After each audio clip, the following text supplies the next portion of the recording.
katapusang mensahe. Unsa ang katapusang mensahe? Versikulo 7 sa gipadayag kapitulo 14 versikulo 7. Yon siya diri, kahadluki ang Dios ug dayga siya kay miabot na ang panahon nga hukman niya ang katawhan. Simbaha siya nga maoy nagbuhat sa langit ug sa yuta, sa dagat ug sa mga tuburan sa langit. O usa ka butang nga ingon ni ang kasulatan sa imong tila nagpahos walay lain nga simbahon ko kundi ikaw lamang gayon. O Dios, di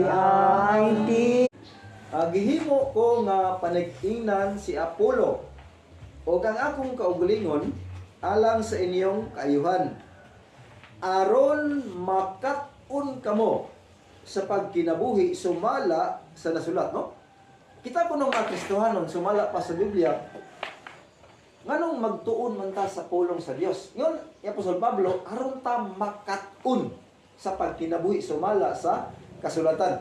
Mo nagingon sa Jesus, pagluwas ka na to, gibayran, gibayran, ako sa dugo niya, gipangga ako niya, og siya gilipay ko, siguro ko.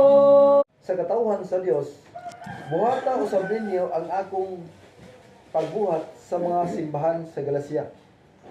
Sa unang adlaw sa semana, ang matag usa kaninyo magahin gayod og kwarta sumala sa iyang kinitaan og tiguman kini aron maandan inig anha ko, no?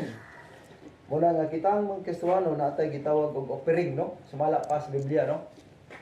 Muna nga yon ang Biblia nga ang Dios dagan sa lupaling kinabuhi, may ganti na